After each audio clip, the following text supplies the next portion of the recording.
तो आज पढ़ेंगे हेरिडिटी। क्लास 10 का 8वां चैप्टर बायोलॉजी यहाँ पे आपका फिनिश्ड होगा। तो आज कौन सा कलर ले लें? पिंक लेते हैं एज यूजुअल।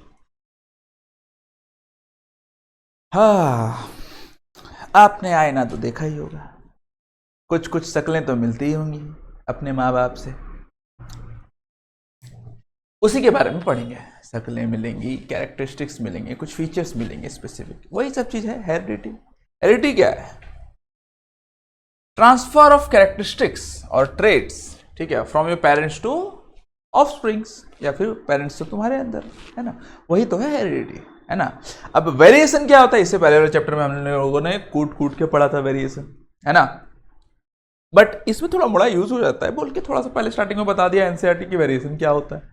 ठीक है, वेरिएशन क्या है? सिंपल सा बात है, पहले ये बेचारा गरीब था। अच्छा ठीक है, चलो, पहले ये थोड़ा सा ब्राउनिश कलर का था, ठीक है, छोटा सा था। उसमें थोड़ा सा जब उनका पेरेंट्स का मतलब कि इसका खुद का रिप्रोडक्शन हुआ, उनके जब बच्चे पैदा हुए थोड़ा सा बड़े पैदा हुए, थोड़ा सा कलर चेंज हो गया, फिर इसमें थोड़ा सा बड़े पैदा हुए, फिर और थोड़ा सा कलर चेंज हो गया। ऐसे छोटे मोटे वेरिएशन आते रहते हैं, ठीक है, आसपास के एनवायरमेंट में सर्वाइव करने के लिए। इसको हम लोग बोलते हैं वेरिएशन, ठीक है। तो हेरिडिटी क्या है? सिंपल सा बात, transfer of characteristics from parents to offsprings, ठीक है। और वेरिएशन क्या है? सिंपल सा बात, चेंज इन कैरेक्टरिस्टिक्स, ठीक है, थोड़ा मोड़ा चेंज होता है कैरेक्टरिस्टिक, ठीक है, उसको हम लोग बोलते हैं वेरिएशन, ठीक है, to the offsprings during reproduction. अब ये वेरिएशन क्यों होता है, कैसे होता है, क्या क्या होता है, उसके बारे में थोड़ा सा देख लेते हैं, ठीक है। सबसे important, more in sexual reproduction and low, बहुत कम, जबकि ना के बराबर, ठीक है, इन एसेक्सुअल रिप्रोडक्शन। इससे पहले वाले चैप्टर में हम लोगों ने पढ़ा था, क्या था, रिप्रोडक्शन चैप्टर पढ़ा था ना हम लोगों ने, में देखे थे हम लोग, जब हम लोग एसेक्सुअल रिप्रोडक्शन कर रहे थे, ठीक है, तो वहां पर ही क्लोन मिल रहा था पूरा आइडेंटिकल, थोड़ा बड़ा वेरिएशन उसमें भी रहता है, ठीक है, छोड़ो, एनसीईआरटी बोला क्लोन है मतलब क्लोन है, ठीक है। और जब हम लोग सेक्सुअल रिप्रोडक्शन कर रहे थे वहां पर वेरिएशंस बहुत ज्यादा देखने को मिल रहे थे। क्यों? वहां पर दो पेरेंट्स थे ना, एक फीमेल था एक मेल था, ठीक है, बट आइडेंटिकल, सॉरी, तुम्हारा एसेक्सुअल में क्या सिंगल पेरेंट्स रहता है, इसीलिए उसमें आइडेंटिकल ऑफस्प्रिंग मिलता है, ठीक है। तो ज्यादा होता है सेक्सुअल रिप्रोडक्शन में, क्यों? वहां पर ही पेरेंट्स दो होते हैं, ठीक है, एक मेल होता है एक फीमेल होता है।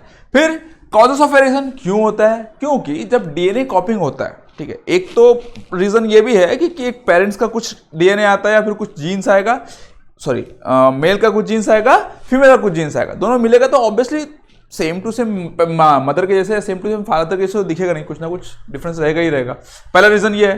दूसरा है, जब डीएनए कॉपिंग होता है, ठीक है, जब डीएनए का कॉपी होता है अपने बच्चे के लिए, ठीक है, उसके बच्चे के लिए जब डीएनए कॉपी होता है तो कुछ ना कुछ एरर्स आते हैं, ठीक है, उस एरर्स की वजह से भी एक वेरिएशन होता है, ठीक है, 100% परफेक्ट नहीं होता, एक्यूरेट नहीं होता। तीसरा है इंपॉर्टेंस ऑफ वेरिएशंस, ऑब्वियसली बहुत इंपॉर्टेंट है। क्यों? हम लोगों का आसपास का जो टेम्परेचर है या फिर तुम लोगों का क्लाइमेट है, कुछ भी है, ठीक है, वो चेंज होते रहता है ना, और उसी चेंज की वजह से हमारा बॉडी जो है सरवाइव करने के लिए उसमें वेरिएशन चाहिए, ठीक है। लाइक अभी हम लोगों का, मान लो मेरा खुद का, मान लो मैं 40 डिग्री तक सरवाइव कर सकता हूँ, ठीक है, टेम्परेचर, ठीक है, मेरे जो बच्चे होंगे वो 45 तक सर्वाइव कर पाएंगे। क्यों? इंडिया का क्लाइमेट वैसे भी गर्म होते जा रहा है, धीरे धीरे धीरे और गर्म होते जा रहा है, तो सर्वाइवल पावर आना चाहिए ना हम लोगों के अंदर में, तो वो वेरिएशन के थ्रू आता है सर्वाइवल पावर, ठीक है। इसका एग्जांपल दिया हुआ बैक्टीरिया का, इसके पहले चैप्टर में हम लोगों ने पढ़ा था बैक्टीरिया के बारे में, तो ज्यादा डिटेल में इसके बारे में नहीं बोलता, खत्म करते हैं इसको, ठीक है। अभी स्टार्ट करते हैं हम लोग हेरिडिटी, ठीक है। तो हेरिडिटी के लिए आपको पता है ट्रांसफर ऑफ कैरेक्टर्स, हेरिडिटी मतलब क्या है? पेरेंट्स से ट्रांसफर होता है कैरेक्टरिस्टिक्स तुम्हारे ऑफस्प्रिंग्स में, है ना, वो कैरेक्टरिस्टिक्स भी हो सकता है और ट्रेट्स भी हो सकता है। अब ट्रेट्स होता क्या? कैरेक्टरिस्टिक्स मतलब जान रहे हो ना, वही तो है ट्रेट्स, स्पेसिफिक कैरेक्टर्स को बोलते हैं हम लोग ट्रेट्स, ठीक है। ट्रेट्स क्या होते हैं? Traits are the specific characters of or features of an organism that can be inherited or acquired, ठीक है।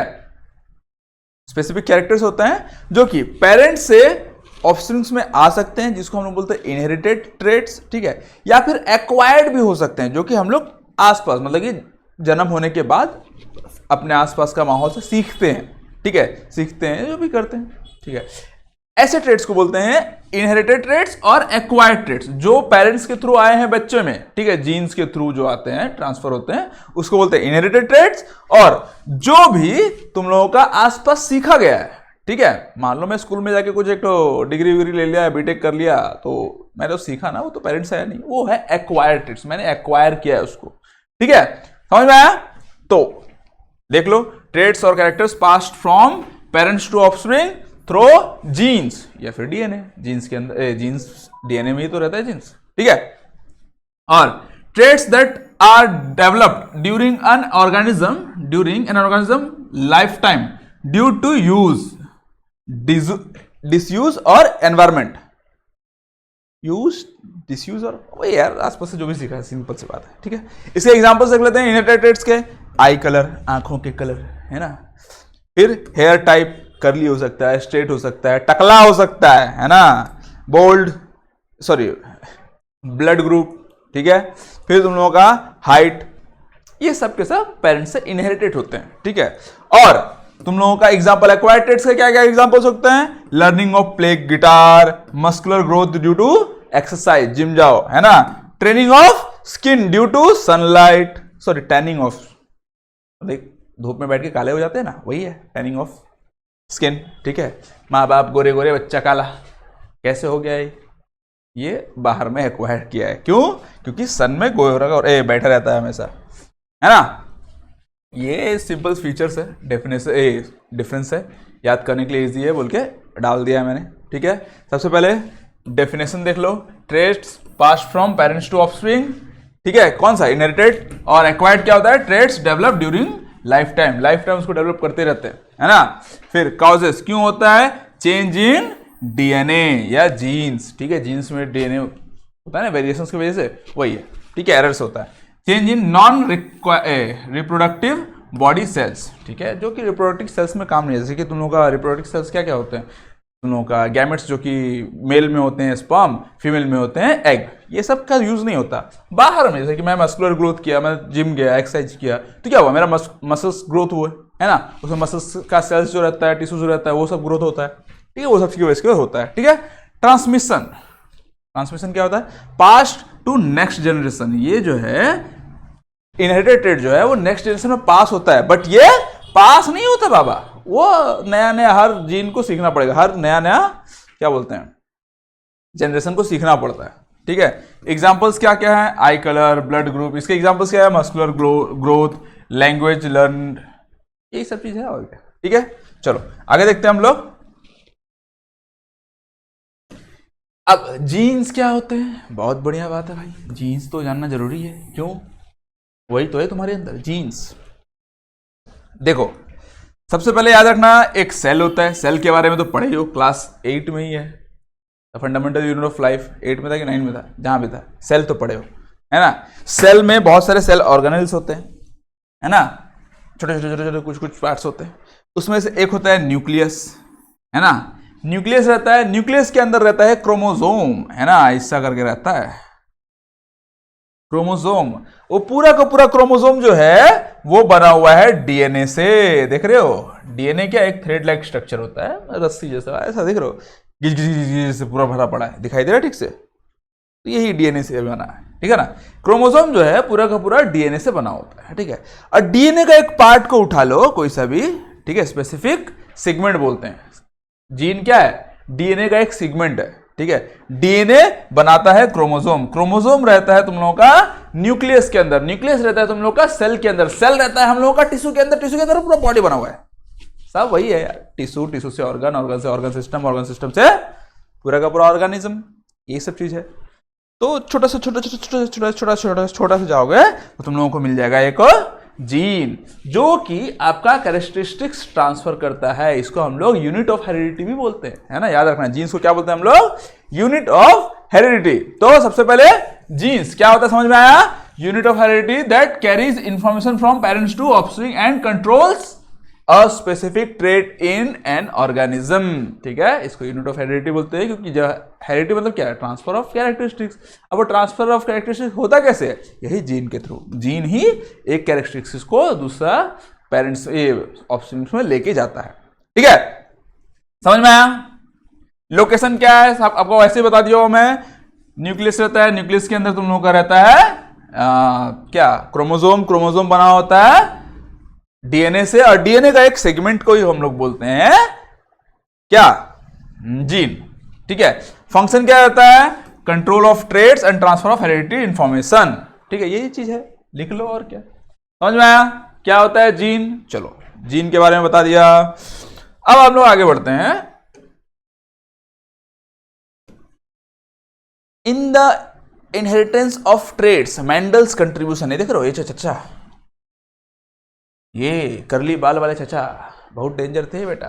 क्यों पता है, इनका काम था बायोलॉजी में, बट ये मैथ्स भी जानते थे।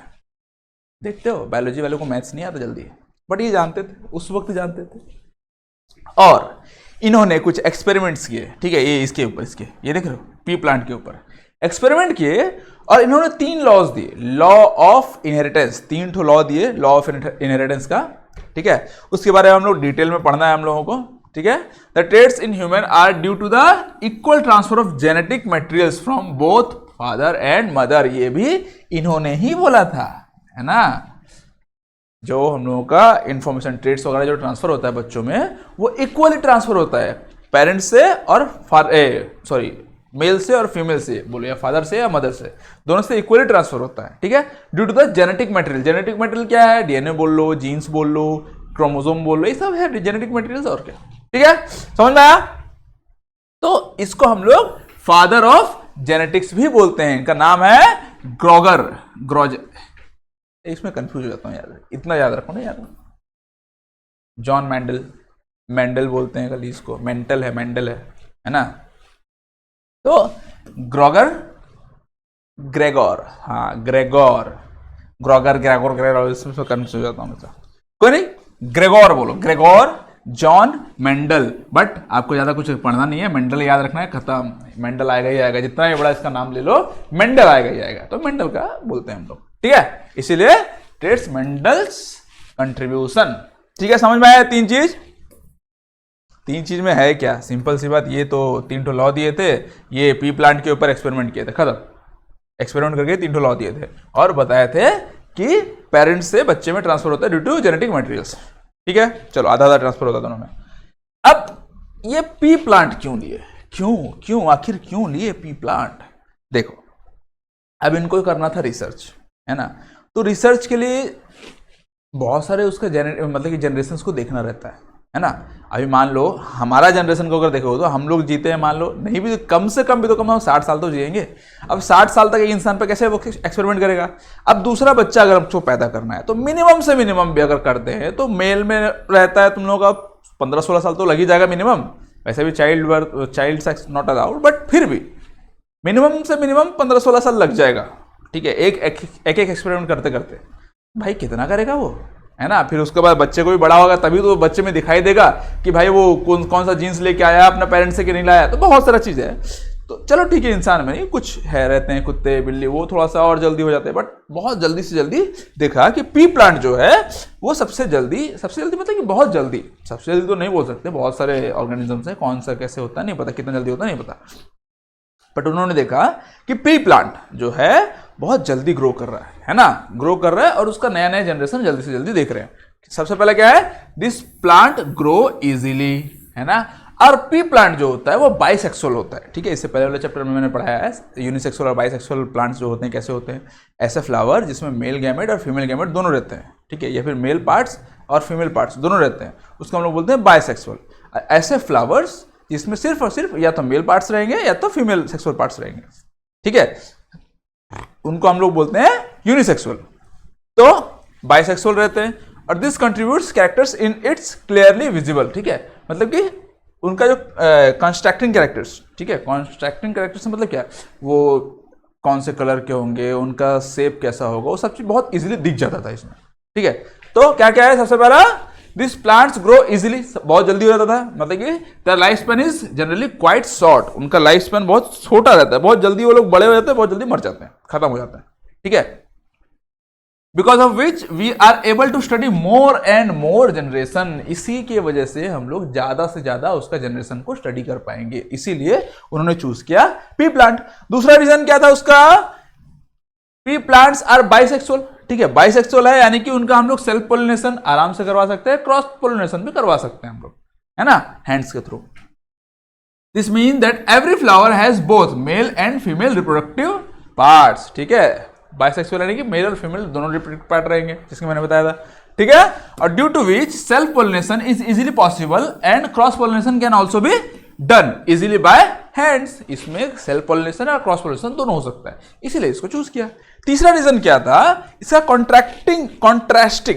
कॉन्ट्रास्टिंग कैरेक्टरिस्टिक्स जो होता है वो क्लियरली विजिबल रहता है, ठीक है। कॉन्ट्रास्टिंग कैरेक्टरिस्टिक्स क्या होता है, contrasting characteristics means the characters that are shown in every generation में उसका कैरेक्टर्स ना इजीली दिख जाता है ना, वही होता है सब कॉन्ट्रास्टिंग कैरेक्टरिस्टिक। एग्जांपल्स क्या है, सीड शेप हो गया, सीड कलर हो गया, सीड कोट हो गया, ये सब चीज आराम से दिख जाता है, ठीक है।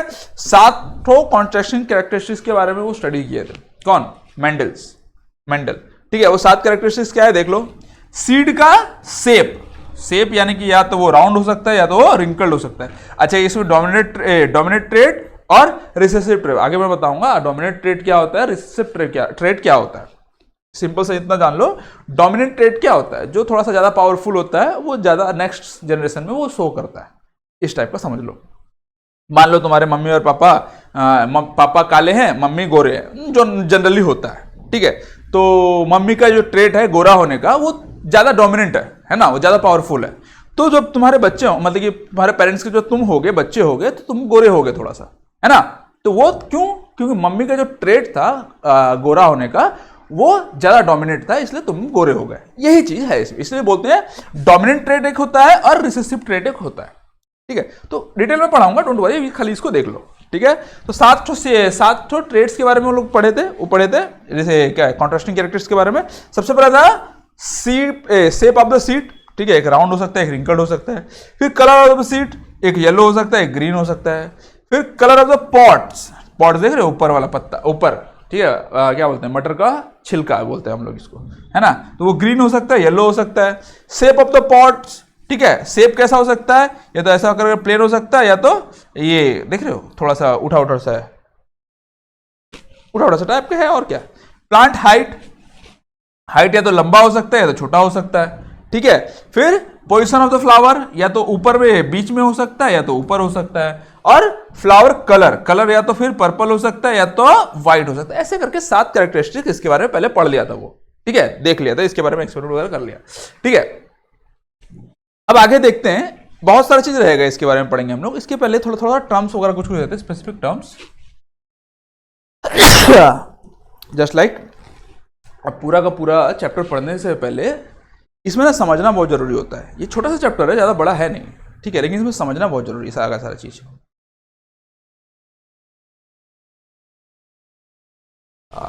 सॉरी, ठीक है।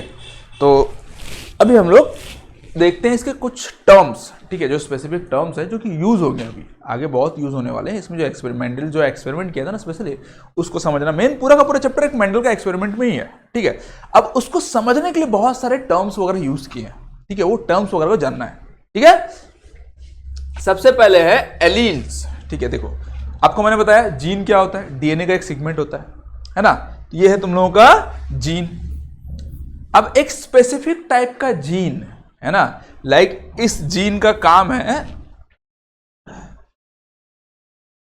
सॉरी एक पस भी नहीं होगा यार, ये छोड़ो।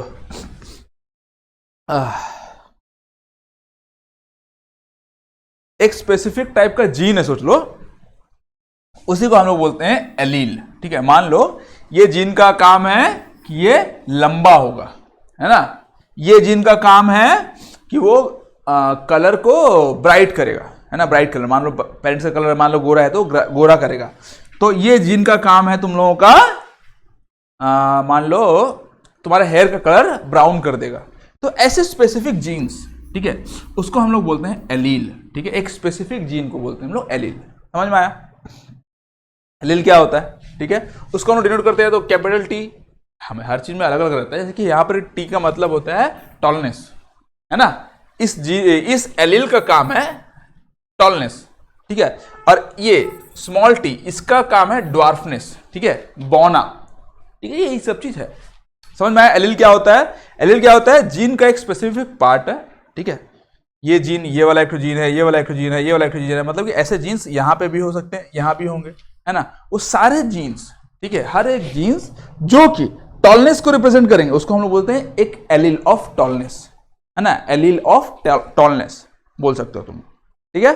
और ऐसे सारे जीन्स जो फेयरनेस को रिप्रेजेंट करेंगे, ठीक है, लाखों करोड़ों जीन्स रहते हैं ना, उसमें ऐसे बहुत सारे जीन्स होंगे जो कि फेयरनेस को रिप्रेजेंट करेंगे, है ना, तुम्हारा फेयरनेस का कैरेक्टरिस्टिक्स को तुम्हारे बच्चों में देंगे, है ना। तो ऐसे सारे जीन्स जो कि फेयरनेस को रिप्रेजेंट करेंगे उसको हम लोग बोल देंगे एलील। ऐसे सारे जीन्स जो कि तुम लोगों का टॉलनेस को रिप्रेजेंट करेंगे उसको हम लोग बोल देंगे कि अलग एलील है, ठीक है। ऐसे सारे जीन्स जो तुम्हारा हेयर का ब्राउन कलर को रिप्रेजेंट करेंगे तो उसको हम लोग बोल देंगे एक ब्राउन कलर का एलील है, ब्राउन कलर को रिप्रेजेंट करने वाला एलील है, ठीक है। समझ में आया? एलील क्या होता है?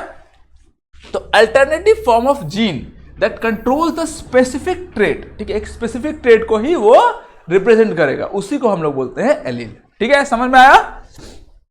यहां पर एलील को हम लोग रिप्रेजेंट किए टी जीन फॉर टॉलनेस, ठीक है, टी वाला जीन्स जो है वो टॉलनेस के लिए है, small T genes for dwarfness, ठीक है। समझ में आया?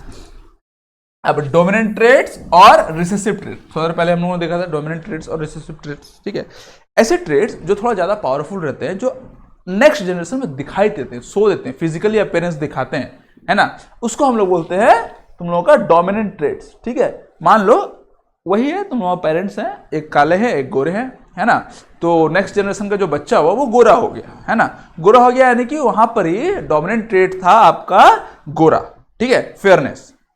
अगर वहां पर तुम्हारा बच्चा काला हो गया, है ना, तो बोलेंगे डोमिनेंट ट्रेट था ब्लैक, काला। समझ में आया? डोमिनेंट ट्रेट क्या था?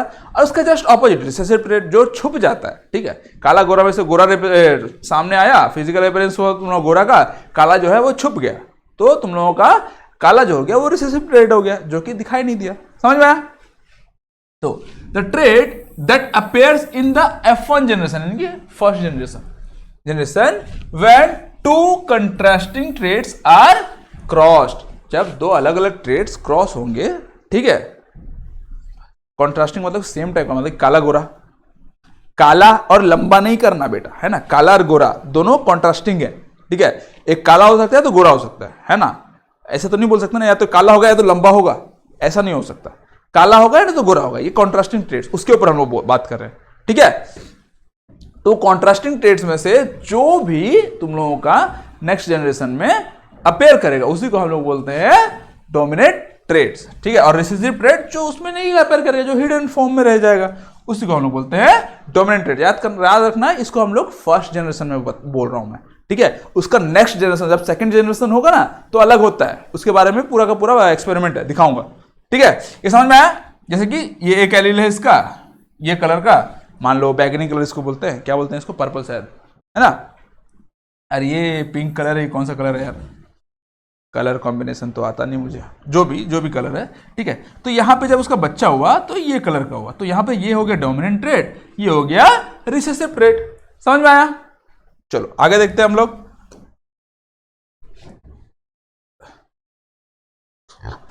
अब जीनोटाइप और फिनोटाइप देखते हैं। जीनोटाइप क्या होता है? जेनेटिक कोड होता है एक टाइप से, ठीक है। जैसे कि टॉलनेस का जेनेटिक कोड हम लोग टी दिए, ठीक है, और नेक्स्ट जनरेशन में उस टी का हम लोग को टी स्मॉल टी दिए, उसका नेक्स्ट जनरेशन में स्मॉल टी नहीं, नेक्स्ट जनरेशन नहीं, मतलब कि ऐसा कुछ आया, ठीक है, कुछ ऐसा ट्रेट्स आया जिसको हम लोग टी ये सब नाम दिए, एक जेनेटिक कोड है ये, सिंपल सी बात। जेनेटिक कोड को हम लोग बोलते हैं तुम लोगों का जीनोटाइप, और वही फिजिकल अपीयरेंस का कोड को हम लोग बोलते हैं फेनोटाइप, ठीक है। फिजिकल अपीयरेंस क्या होता है तुम लोगों का?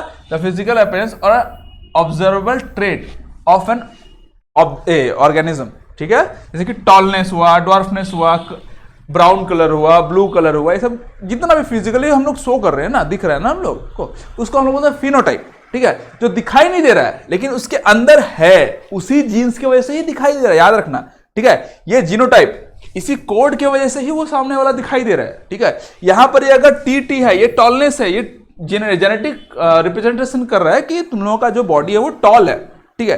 तो फिजिकली अपेयर कर रहा है टॉल है ना, तो फिजिकली अगर अपेयर कर रहा है कि वो टॉल है तो जेनेटिकली उसका जीनोटाइप टी ही होगा, ठीक है। तो जेनेटिक रिप्रेजेंटेशन को हम लोग बोलते हैं जीनोटाइप और फिजिकल रिप्रेजेंटेशन को हम लोग बोलते हैं फिनोटाइप। समझ में आया? चलो आगे देखते हैं हम लोग होमोजाइगोस और हेट्रोजाइगोस। ठीक है, अभी देखो जीनोटाइप फिनोटाइप हम लोग पढ़े है ना। जीनोटाइप में हम लोग देख रहे थे कि दो ठो टी है, टी टी, एक टी ऐसा था एक टी ऐसा था, है ना। तो ऐसा कैरेक्टरिस्टिक्स मतलब कि एक टाइप से बोल सकते हो फिनोटाइप, ऐसा फिनोटाइप, ठीक है, जिसके अंदर जो जीनोटाइप है वो एक ही ट्रेट के हैं अगर, है ना, तो उसको हम लोग बोलेंगे होमोजाइगस। या फिर ऐसा फिनोटाइप जिसके अंदर में जो जीनोटाइप रहेगा, जेनेटिक कोड रहेगा, वो दो अलग अलग ट्रेट्स के रहेंगे, ठीक है ना, तो उसको हम लोग बोलेंगे हेट्रोजाइगस। जैसे कि मान लो ये एक प्लांट है ना, इसका जेनेटिक कोड क्या है, कैपिटल टी, दोनों को दोनों टॉलनेस को रिप्रेजेंट करता है और ये टॉल भी है ना, तो ये हो गया जीनोटाइप। ठीक है, सॉरी जीनोटाइप बोल रहा हूं, ये हो गया होमोजाइगस। क्यों? दोनों सेम है।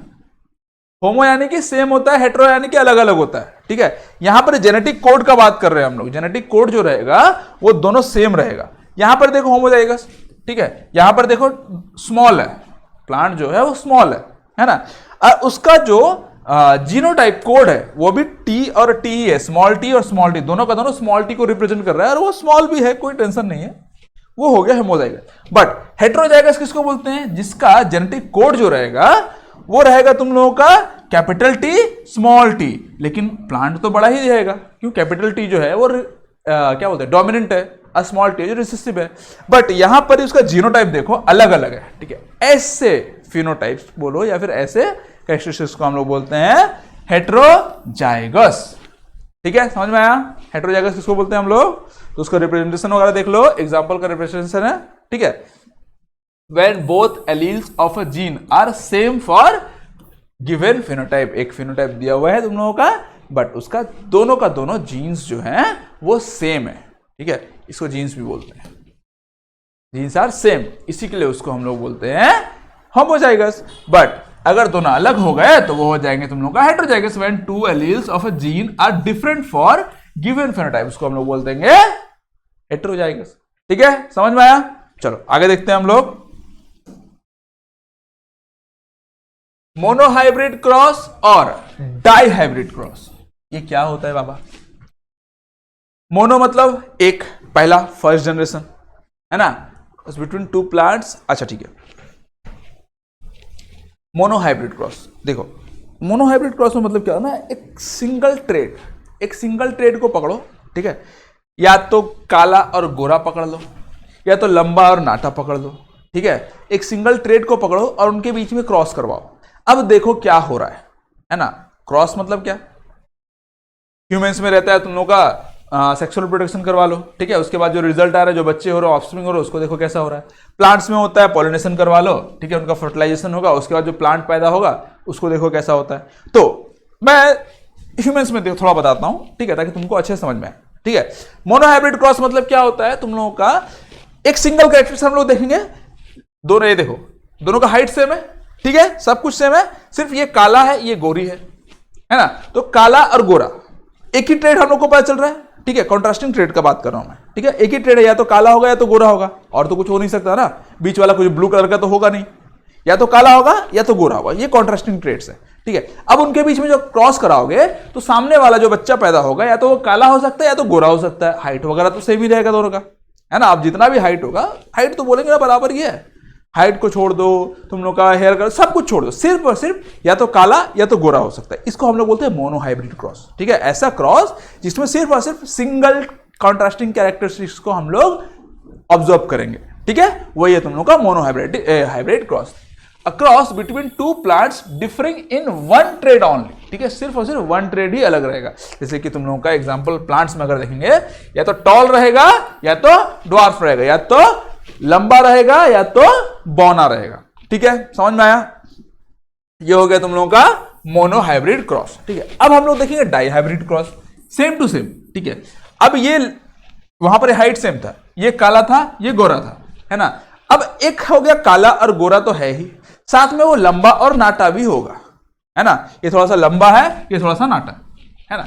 अब इनके बीच में जब क्रॉस होगा, सेक्सुअल रिप्रोडक्शन होगा, तब उनके जो बच्चे होंगे या तो वो काले हो सकते हैं और लंबे हो सकते हैं, या तो वो काले हो सकते हैं और छोटे हो सकते हैं, है ना, या तो फिर वो तुम लोगों का गोरे होंगे और लंबे होंगे, या गोरे होंगे छोटे होंगे, ऐसा करके 4 डिफरेंट टाइप का स्टेज आ रहा है ना, तो वो हो गया तुम लोगों का डाई हाइब्रिड क्रॉस। ठीक है, समझ में आया। अब वही प्लांट में अगर देखेंगे तो ये लंबा है, इसको पूरा समझेंगे हम लोग, डोंट वरी।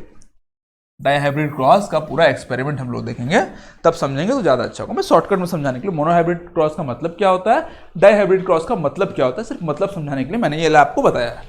ठीक है, अब इसमें हम लोग प्लांट में देखेंगे कि कौन सा येलो होता है, कौन सा रिंकल्ड होता है, ठीक है, कौन सा ग्रीन होता है, कौन सा तुम लोगों का राउंड होता है, ये सब चीज देखेंगे हम लोग। ठीक है, पूरा का पूरा हम लोग पढ़ेंगे उसके बारे में। तो ये समझ में आया तुम लोगों का, अ क्रॉस बिटवीन 2 प्लांट्स डिफरिंग इन 2 ट्रेट्स, 2 अलग अलग ट्रेट्स के बारे में अगर हम लोग पढ़ते हैं तो उसको हम लोग बोलते हैं डाई हाइब्रिड क्रॉस। एग्जाम्पल है तुम लोग का round yellow into wrinkled green. ठीक है, एक ऐसा प्लांट जो एक ऐसा ये क्या बोलते हैं, पी का बीज, सीड, पी सीड बोल सकते हो, राउंड भी है और येलो भी है, 2 कैरेक्टरिस्टिक्स है इसमें, और ये ग्रीन है और रिंकल्ड है, टेढ़ा मेढ़ा है ना, इसमें भी 2 कैरेक्टरिस्टिक्स हैं। तो ऐसे कैरेक्टरिस्टिक्स को हम लोग पूरा का पूरा डिटेल में पढ़ेंगे। ठीक है, उसके जो जनरेशन है, फर्स्ट जनरेशन, सेकंड जनरेशन जो होंगे उनको हम लोग पढ़ेंगे, तो हम लोग को पता चलेगा कि क्या क्या मिलता है, हम लोग को फिनोटाइप मिलेगा, क्या क्या जीनोटाइप मिलेगा, वो सब चीज हम लोग पढ़ेंगे। उसी को हम लोग बोलते हैं डाई हाइब्रिड क्रॉस। ठीक है, समझ में आया। चलो आगे देखते हैं हम लोग। First generation F1, second generation F2। ठीक है, जनरेशन क्या होता है, सिंपल सी बात है, एक मदर है, एक फादर है, अब उनके बीच में क्रॉस हुआ, यानी कि सेक्सुअल रिप्रोडक्शन हुआ, है ना, तो 4 अलग अलग बच्चे पैदा हुए, है ना। अब 4 अलग अलग बच्चे पैदा हुए, उन्हीं बच्चों में से 2 बच्चों को पकड़ो और उनके बीच में सेक्सुअल रिप्रोडक्शन करवा दो, है ना, सेक्सुअल रिप्रोडक्शन करवा दो, तो जो फिर बच्चा पैदा हुआ वो हो जाएगा तुम लोग F2 जनरेशन। ये हो गया तुम लोग F1 जनरेशन, पहला वाला जो सेक्सुअल रिप्रोडक्शन हुआ, जो पहला बच्चा हुआ, जनरेशन नहीं बोलते क्या, पहला जनरेशन हुआ, उसका नेक्स्ट जनरेशन हुआ, वो ये जनरेशन ही है, सिंपल सी बात।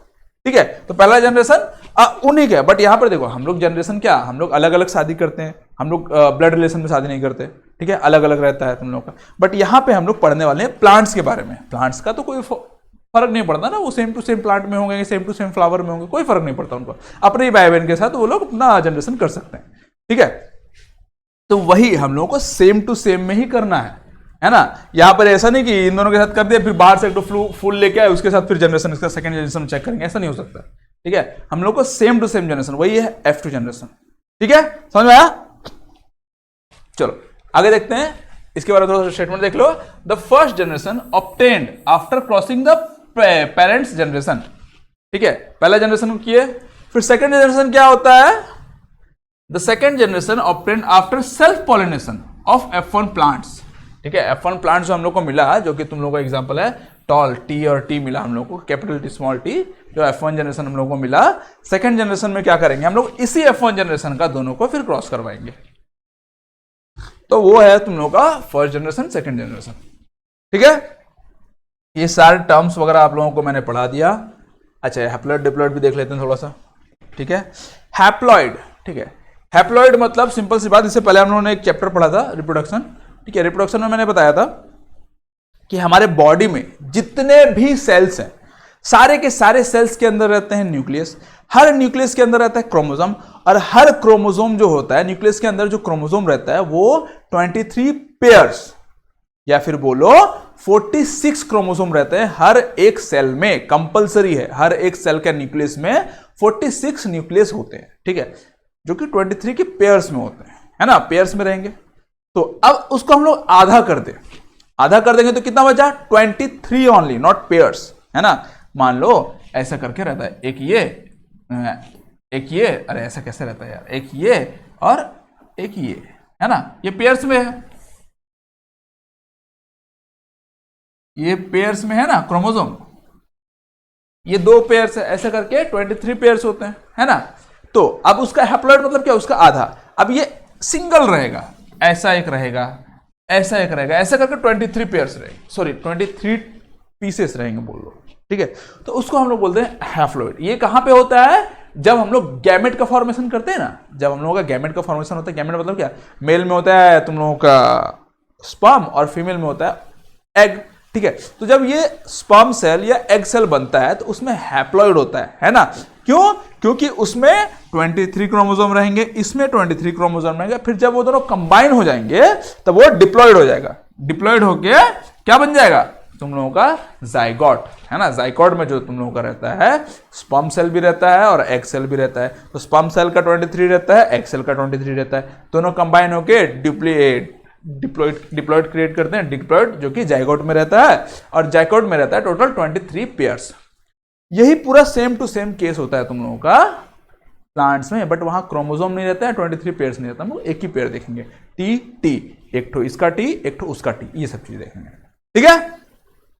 तो समझ में आया हैप्लॉइड क्या होता है, डिप्लॉइड क्या होता है ना। Cells that contains only one set of chromosome, half the normal numbers, ठीक है, जिसको हम लोग बोलते हैं सिंगल सेट ऑफ क्रोमोसोम, जिसको हम लोग n से डिनोट करते हैं, n equals to 23 chromosomes, no pairing, है ना, यहां पर पेयरिंग नहीं है। और डिप्लॉइड में क्या होता है तुम लोगों का, cells that contain 2 sets of chromosome, 1 set from each parent, दोनों पेरेंट्स के थ्रू, मतलब कि स्पर्म में एक पेयर रहेगा और एग में एक पेयर रहेगा, दोनों जब हम लोग कंबाइन कर लेंगे तो 2 पेयर बन गया, है ना। तो diploid equal to double set of chromosome 2n equal to 46 chromosome 23 pairs, ठीक है। समझ में आया हैप्लॉइड और डिप्लॉइड क्या होता है। चलो आगे देखते हैं हम लोग। तो यहां तक, इससे पहले तक जितने भी टर्म्स, स्पेसिफिक टर्म्स थे वो सब हम लोगों ने जिसको यूज करना था यूज कर लिया, ठीक है। अब हम लोग एक्सपेरिमेंट देखेंगे। हम लोग को एक्सपेरिमेंट का मेन पर्पस क्या है याद रखना, मेंडलीव ने जो 3 लॉज दिए ना उनको समझना है हम लोग को, एक्सपेरिमेंट का मेन पर्पस है, ठीक है। तो पर्पस को अच्छे से ध्यान में रखते हुए इसको हम लोग पूरा अच्छे से समझते हैं, ठीक है। सबसे पहले मोनोहाइब्रिड क्रॉस होता है क्या आप लोगों को पता है ना। जब एक सिंगल ट्रेट को पकड़ेंगे हम लोग और उन दोनों के बीच में क्रॉस करवाएंगे तो हम लोग को जो नेक्स्ट जनरेशन में जो ट्रेट मिल रहा है, फिनोटाइप मिल रहा है या जीनोटाइप मिल रहा है, वो हम लोग का क्या क्या मिलेगा, कैसे वो शो करेगा, वो चीज हम लोग को देखना है, ठीक है। सबसे पहले monohybrid cross is a cross between 2 parents that differ in only 1 traits or characters crossing a tall pea plant with a dwarf pea plant, ठीक है। पहले हम लोगों ने देखा था क्या होता है, सिंगल ट्रेट रहेगा, ठीक है। यहां पर हम लोग क्रॉस कर रहे हैं, ठीक है। क्रॉस कर रहे हैं किस साइज का, एक लंबा पी प्लांट का, एक छोटा पी प्लांट का, ठीक है। एक टॉल पी प्लांट और एक ड्वार्फ पी प्लांट, ठीक है। टॉल पी प्लांट के अंदर में जो मतलब कि जीनोटाइप रहता है, क्या रहता है, वो कैपिटल टी और कैपिटल टी रहता है ना। ड्वार्फ पी प्लांट में क्या रहता है, एक स्मॉल टी रहता है। जैसे कि हम लोग ने हैप्लॉइड डिप्लॉइड में देख रहे थे हम लोग, क्या था कि हम लोगों के पास 2 सेट ऑफ क्रोमोसोम था, 23 पेयर्स था ना।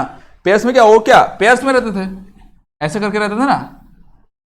तो वहां पर हम लोगों के पास 23 क्रोमोसोम था, यहां पर हम लोग एक ही मानते हैं, है ना, एक ही जीनोटाइप रहता है इसका। वहां पर 23 पेयर्स थे, तो पेयर्स थे क्या, अलग अलग हो गए, है ना, फिर सिर्फ 23 बचे।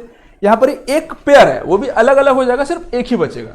जब ये गैमेट का फॉर्मेशन करते हैं ना वो आधा हो जाते हैं, ये कंपलसरी है, ठीक है। चाहे वो प्लांट में हो चाहे वो ह्यूमंस में हो। ह्यूमंस में हम लोग क्रोमोसोम को बोलते हैं और प्लांट में हम लोग जीनोटाइप को बोलते हैं, सिंपल सी बात है, एलील बोल लो, है ना। एलील्स जो होते हैं,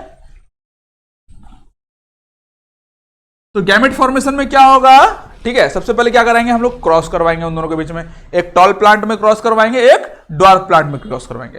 टॉल प्लांट का जीनोटाइप है टी टी और ड्वार्फ प्लांट का जीनोटाइप है स्मॉल टी, ठीक है। जब उनको क्रॉस करवाया तो उनका गैमेट फॉर्मेशन हुआ। गैमेट फॉर्मेशन हुआ तो ऑब्वियसली 2 ठो में से एक ठो कैरेक्टर्स जाएगा या फिर एक ठो तुम लोगों का एलील जाएगा, है ना, और 2 ठो में से एक एलील जाएगा, ठीक है। एक टॉल का एलील गया, एक ड्वार्फ का एलील गया। अब हम लोगों ने इससे पहले देखा था डोमिनेंट ट्रेट्स, ठीक है। डोमिनेंट ट्रेट्स टॉल का ज्यादा है, डोमिनेंट है ना। तो हम लोगों को जो प्लांट जीनोटाइप मिलेगा, जीनोटाइप तो कैपिटल टी स्मॉल टी मिलेगा हम लोगों को, ठीक है, सामने वाला। बट फिनोटाइप जो होगा वो हो जाएगा तुम लोगों का टॉल, ठीक है। सारा का सारा टॉल होंगे। क्यों? क्योंकि यहां पर टॉल जो है वो डोमिनेंट है ना। प्लांट जो है फिजिकल अपीयरेंस जो होगा उसका वो टॉल होगा, लंबा होगा, बट उसके अंदर में जो जीनोटाइप है, ठीक है, जेनेटिक कोड जो है वो तुम लोगों का एक कैपिटल टी होगा, एक स्मॉल टी होगा। ये क्या बताता पता है आपको, ये बताएगा आपको, ये बता रहा है कि नेक्स्ट जनरेशन बेटा जब तू मेरा करेगा, है ना, तो मैं ये स्मॉल टी भी दे सकता, मतलब एक छोटा प्लांट भी दे सकता हूं, ये बता रहा है आपको, है ना। आगे देखेंगे हम लोग, उसके बारे में भी करवाएंगे, ठीक है। तो इसका रिजल्ट क्या हुआ, result of F1 generation, all plant were tall, सारा का सारा प्लांट जो है वो लंबा हुआ, डोमिनेंट ट्रेट एक्सप्रेस्ड, ठीक है, जो डोमिनेंट ट्रेट था वो एक्सप्रेस हो गया, ठीक है। अब इसके हम लोग बात सेकंड जनरेशन हम लोग करेंगे जब, ठीक है। सेकंड जनरेशन में बाबा सेम टू सेम प्लांट का सेल्फ पॉलिनेशन हम लोग करवाएंगे, है ना। अब सेम प्लांट का जो जीनोटाइप है, पहले पहले क्या था, एक टी था एक टी था, इसके बीच में हम लोग क्रॉस करवाए एक टी से एक टी से, है ना। इन दोनों दोनों अलग अलग थे ना, है ना। अब जो है, अब जो प्लांट है वो हम लोग के पास है एक टी और दूसरा वाला भी सेम ही है, एक टी और एक टी। अब इनके बीच में हम लोग को क्रॉस करवाना है। अब अगर क्रॉस करवाना है तो बेटा याद रखो, इसमें सिंपल मल्टीप्लिकेशन फॉर्मूला यूज होता है, ठीक है।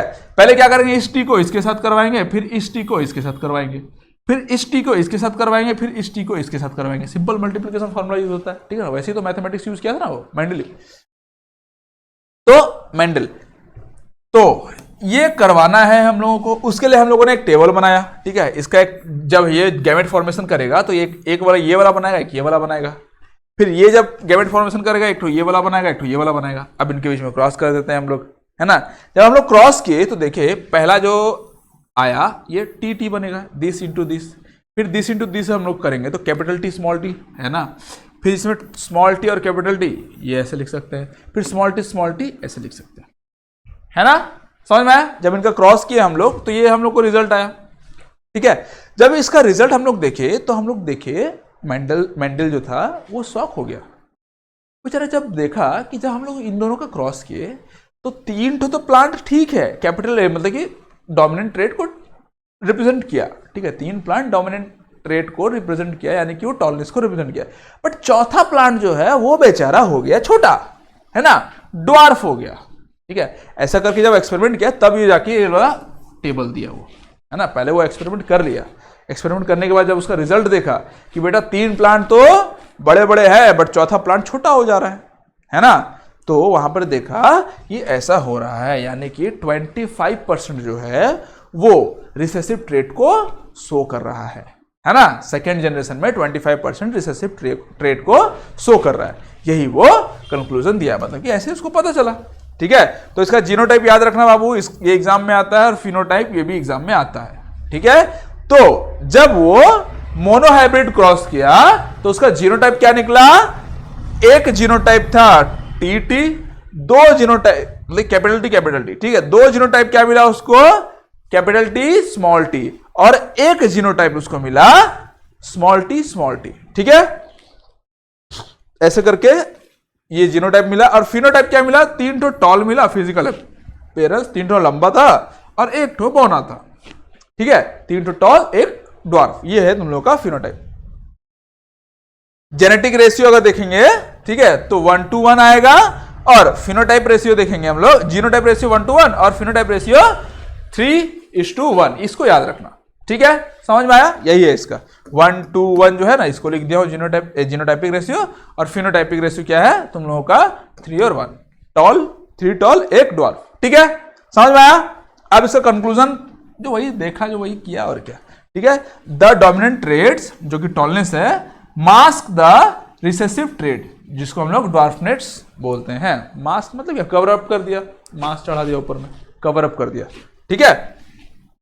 The recessive traits reappears in F2 generation in 25% of the offspring। जो रिसेसिव ट्रेड था वो नेक्स्ट जनरेशन में उभर के आया। जैसे बोलते हैं हम लोग को कि एक मान लो कुछ कैरेक्टरिस्टिक्स है जो ना तुम्हारे माँ से मिल रहा है ना तुम्हारे पापा से मिल रहा है, अब बोल रहे हैं ये बच्चे में कैसे आ गया यार, पागल हो गया, ये सब बच्चे में तो नहीं आना चाहिए, तो कंफ्यूज हो गया किसका बच्चा है ना। फिर बताया नहीं इसके दादी में था या फिर इसके दादा में था, वो उस जनरेशन से इसमें आया, ठीक है। तो ऐसा होता है, बहुत बार ऐसा होता है कि तुम्हारा कुछ कैरेक्टरिस्टिक्स लाइक तुम लोगों का कुछ ऐसे ऐसे कैरेक्टरिस्टिक्स रहेंगे, मान लो करली बाल हो गया, तुम्हारा माँ का भी करली बाल नहीं है, तुम्हारे पेरेंट्स का भी पापा का भी करली बाल नहीं है, लेकिन तुम्हारा करली बाल हो गया, ठीक है। तो बाद में पता चलता है कि वो या तो दादा में था या तो परदादा में था, ऐसे करके किसी ना किसी एक जनरेशन में था जिसकी वजह से वो तुम्हारे अंदर आया है, ठीक है। वो ट्रेड्स तुम्हारे माँ के या फिर फादर के अंदर में छुपा हुआ रहता है, ठीक है। फिर बाद में वो निकलता है एक ठो में, ठीक है। वो 25% चांसेस रहता है। ठीक है, समझ में आया? This proves Mendel's law of segregation. ये जो है मेंडल का लॉ ऑफ सेग्रीगेशन, सेग्रीगेशन का मतलब होता है अलग अलग, ठीक है, सेपरेट, उसको प्रूव करता है। सेपरेट मतलब क्या, कि जब ये तुम लोगों का क्या बोलते हैं, गैमेट फॉर्मेशन होता है, तो गैमेट फॉर्मेशन में ना ये अलग अलग हो जाता है ना।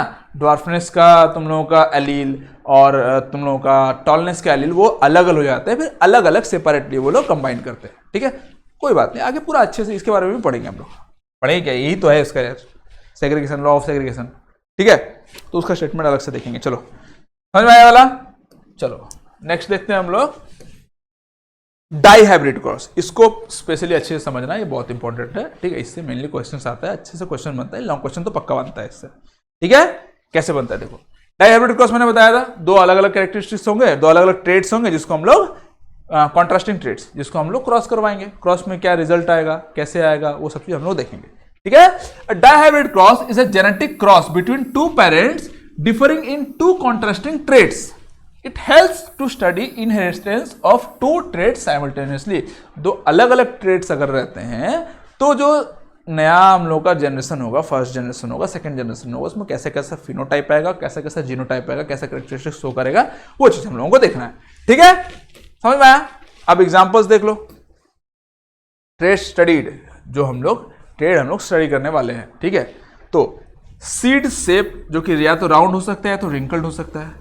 सीड कलर या तो येलो हो सकता है या तो ग्रीन रह सकता है, ठीक है। तो यहां पर जो जीनोटाइप और फिनोटाइप है उसको टेबल में दिया हुआ है, उसको अच्छे से ध्यान से देखो। राउंड और येलो, ठीक है, दो अलग अलग ट्रेड्स है ना। राउंड जो है ना कॉन्ट्रास्टिंग करेक्ट, राउंड और येलो कॉन्ट्रास्टिंग ट्रेड नहीं है, ठीक है। उसके साथ कॉन्ट्रास्टिंग ट्रेड क्या होगा, रिंकल्ड और ग्रीन, ये होगा कॉन्ट्रास्टिंग। राउंड के साथ हो जाएगा रिंकल्ड वाला कॉन्ट्रास्टिंग कैरेक्टरिस्टिक, और येलो के साथ ग्रीन के साथ कॉन्ट्रास्टिंग ट्रेड। क्यों, ये येलो और ग्रीन कलर को दिखा रहे हैं, राउंड और रिंकल्ड शेप को दिखा रहे हैं, है ना। तो दो अलग अलग कॉन्ट्रास्टिंग ट्रेड्स के बीच में जब हम लोग क्रॉस करवाएंगे, ठीक है, तब हम लोगों को क्या रिजल्ट आएगा। देखो अब इसको अच्छे से याद रखो। राउंड को, ठीक है, राउंड जो है रिसेसिव है और येलो भी रिसेसिव है, इसीलिए हम लोग कैपिटल आर और कैपिटल वाई से डिनोट कर रहे हैं हम लोग, ठीक है, राउंड और येलो का। अब स्मॉल रिंकल्ड और ग्रीन, रिंकल्ड को स्मॉल आर और स्मॉल रिंकल्ड, तो ये साफ साफ दिख रहा है तुम लोगों को, ये देखो ना, ये रिंकल्ड है ना, डब्ल्यू से स्टार्ट होता है बट हम लोग आर से प्रोनाउंस करते हैं रिंकल्ड, है ना। तो मान लो ये आर ऐसा ऐसा करके है ना, तो रिंकल दिख रहा है, थोड़ा सा टेढ़ा मेढ़ा टाइप, है ना, रिंकल दिख रहा है, और आर जो है ये राउंड रहता है, ठीक है। तो इसको ऐसे करके माइंड में रखना ताकि आगे आगे हम लोग को समझने में इजी हो, है ना। तो रिंकल जो है आर से ऐसे करके थोड़ा सा टेढ़ा मेढ़ा है ना। और येलो, सॉरी ग्रीन जी से होता है, बट यहां पर जो वाई डिनोट किया है हम लोग, स्मॉल आई कैसे लिखते हैं, ऐसे लिखते हैं ना, स्मॉल आई ऐसे लिखते हैं, है ना। इसको थोड़ा सा यार ऐसे कर देंगे तो जी जैसे दिखेगा, है ना, जी जैसे दिख रहा है। तो मेंडल को यूज करना चाहिए था जी, ताकि हम लोग को समझने में इजी होता, बट उसको थोड़ी पता था कि आगे मेरे को समझाना है ना। वो बस कर दिया था, बता दिया, खत्म। अब उसको क्या पता था हम लोग पढ़ने वाले हैं, है ना, और पढ़ने वाले हैं तो इतना हम लोगों को प्रॉब्लम होगा। कोई बात नहीं, खाली इतना याद रखना, ठीक है। अब इसके बाद जो हम लोग एक्सपेरिमेंट्स करेंगे, एक्सपेरिमेंट्स में जो जो क्रॉस होगा वो क्रॉस को हम लोग को समझना पड़ेगा मैथमेटिकल वे में, ठीक है, ठीक है। तो ये हो गया बोथ डोमिनेंट ट्रेड्स, ये हो गया बोथ रिसेसिव ट्रेड्स, ठीक है।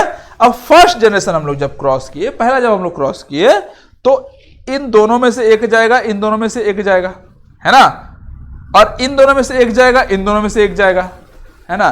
तो ये आर, राउंड वाला आर तुम लोगों का आ गया रिंकल्ड वाला आर के साथ, है ना, और वाई, येलो वाला वाई जो आ गया ग्रीन वाला वाई के साथ, है ना। ऐसा करके मिला हम लोगों को कौन कौन का, आर आर वाई वाई, है ना। तो क्या मिल गया, आर आर वाई वाई। तो क्या हो गया तुम लोगों का, यहां पर देखो डोमिनेंट ट्रेड क्या है, आर मतलब राउंड डोमिनेंट होगा, और वाई मतलब तुम लोगों का कैपिटल वाई मतलब क्या, येलो डोमिनेंट होगा।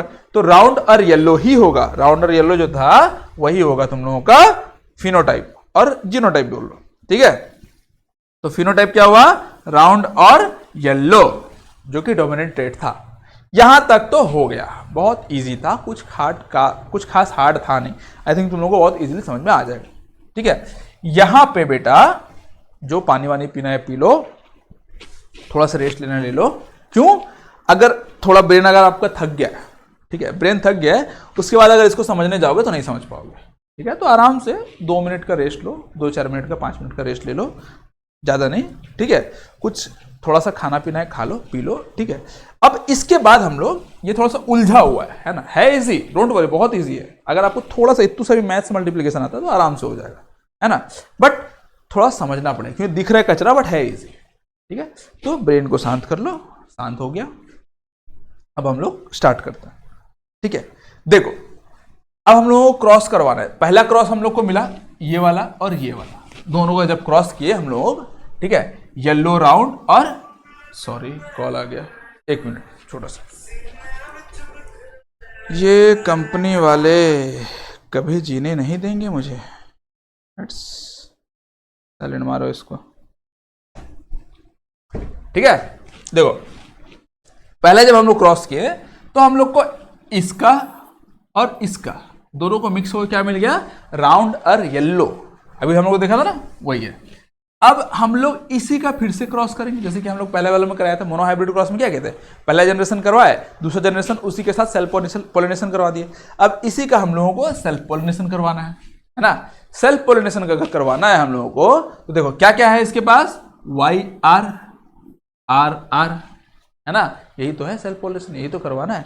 सेल्फ पोलिनेशन में अलग अलग कैरेक्टरिस्टिक्स है, उन सब को एक एक करके 4 अलग अलग दिखेंगे। 2 ट्रेड्स हैं, 4 अलग अलग कैरेक्टरिस्टिक्स बोल सकते हो। जैसे कि एक लंबा, सॉरी, एक येलो है, एक ग्रीन है, एक राउंड है, एक रिंकल्ड है, ऐसे करके 4 अलग अलग है ना।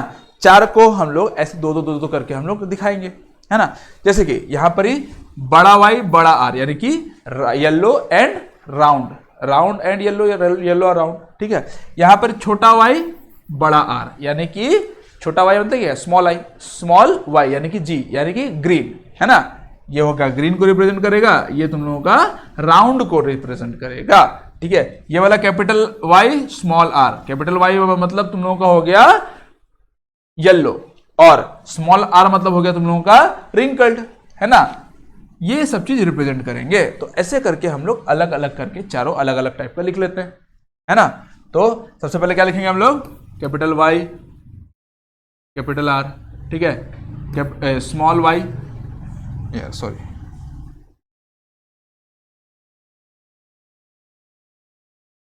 कहाँ चला गया? ठीक है, तो हाँ, capital Y, capital R, small Y, capital R, फिर capital Y, small R, capital small Y, small R, ये लिख लिया, ठीक है।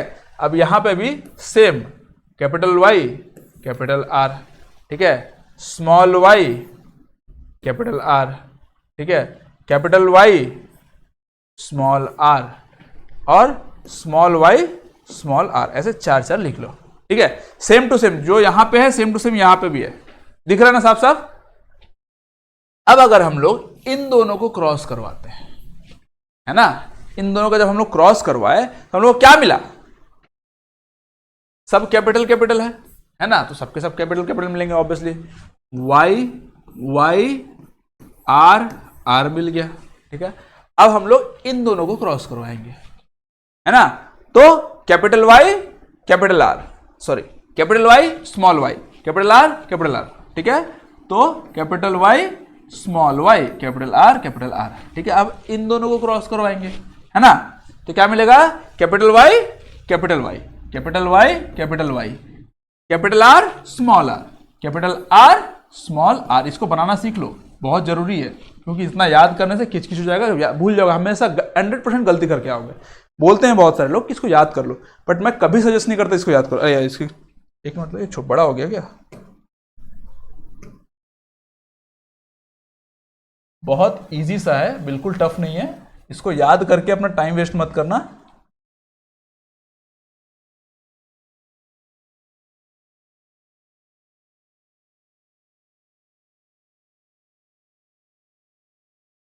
ठीक है,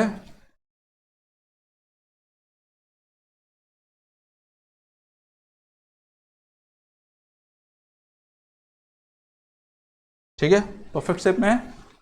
थोड़ा छोटा बड़ा है, चलेगा। डायहाइब्रिड क्रॉस लिखा हुआ ऊपर में और कुछ नहीं, चलेगा।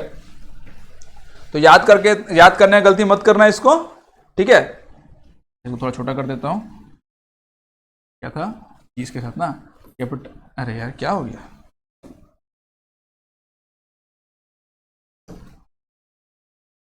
ठीक है। हाँ, अब कैपिटल वाई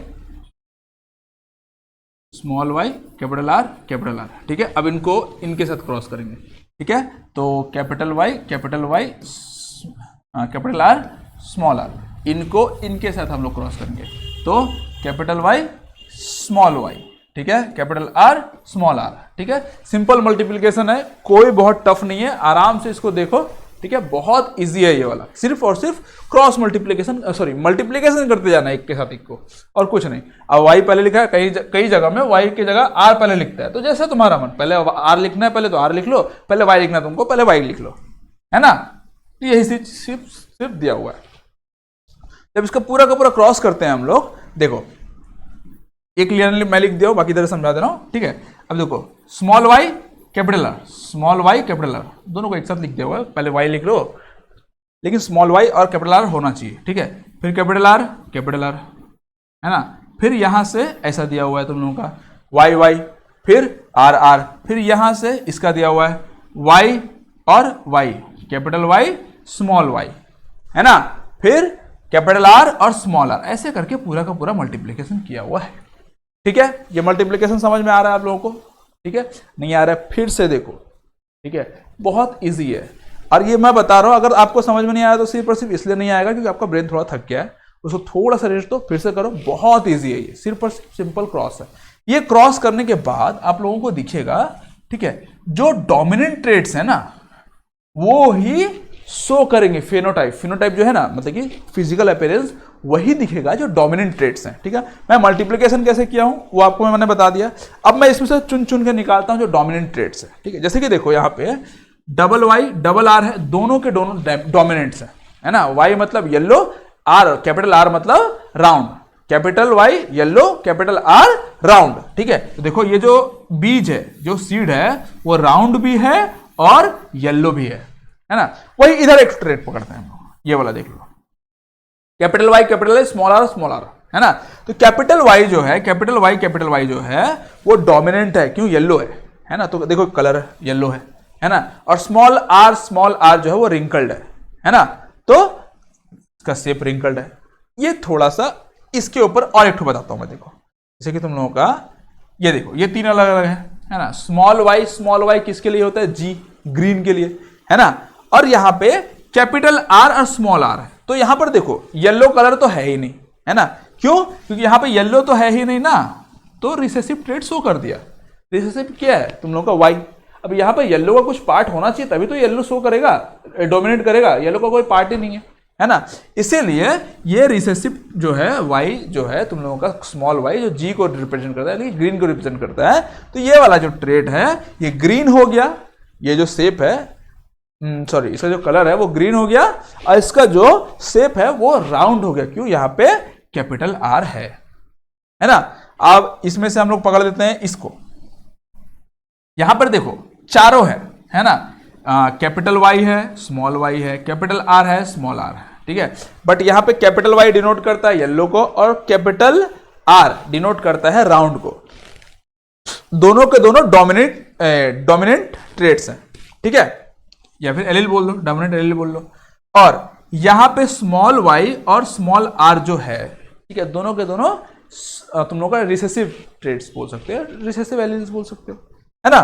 तो यहां पे जो फिनोटाइप और जीनोटाइप होगा, जीनोटाइप तो ये तुम लोग होगा, और फिनोटाइप जो होगा वो डोमिनेंट ट्रेड्स को रिप्रेजेंट करेगा। डोमिनेंट ट्रेड्स का क्या है, येलो है और राउंड है, इसीलिए वो राउंड और येलो शेप का दिखा, राउंड शेप का रहेगा, येलो कलर का रहेगा, ठीक है।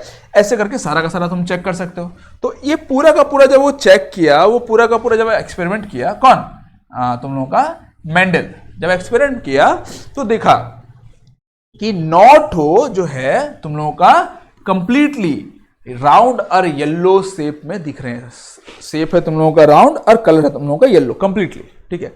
दूसरा देखा 3 ठो ऐसे बीज मिल रहे हैं, ठीक है, सीड्स मिल रहे हैं जो कि राउंड तो हैं बट कलर उनका चेंज हो गया, येलो से ग्रीन हो गया, है ना।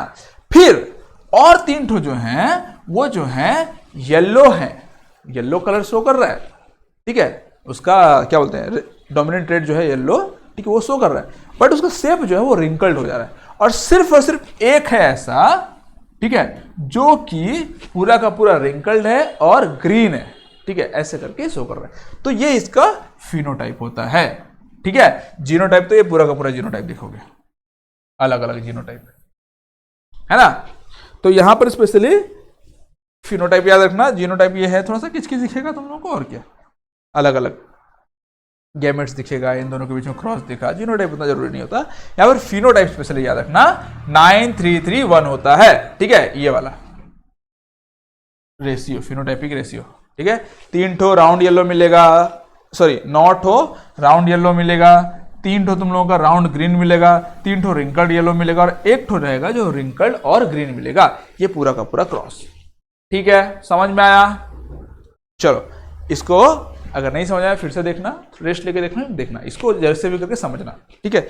यही है तुम लोगों का मेन पूरा का पूरा एक्सपेरिमेंट, मतलब पूरा का पूरा चैप्टर ना इसी के ऊपर डिपेंड है ना, इसी एक्सपेरिमेंट के ऊपर से ही पूरा का पूरा चैप्टर निकला है, और पूरा का पूरा चैप्टर पढ़ाया गया है इसी एक्सपेरिमेंट के लिए, ठीक है। चलो आगे देखते हैं हम लोग। इसका फेनोटाइपिक रेशियो क्या है 9331। कंक्लूजन क्या है, each pair of traits is inherited independently of the other, ठीक है। ईच पेयर जो है वो इंडिपेंडेंटली दूसरे पे ट्रांसफर हो, जैसे कि तुम लोग देखो, इसको समझना क्योंकि ये थर्ड लॉ है ना, इनहेरिटेंस का थर्ड लॉ है।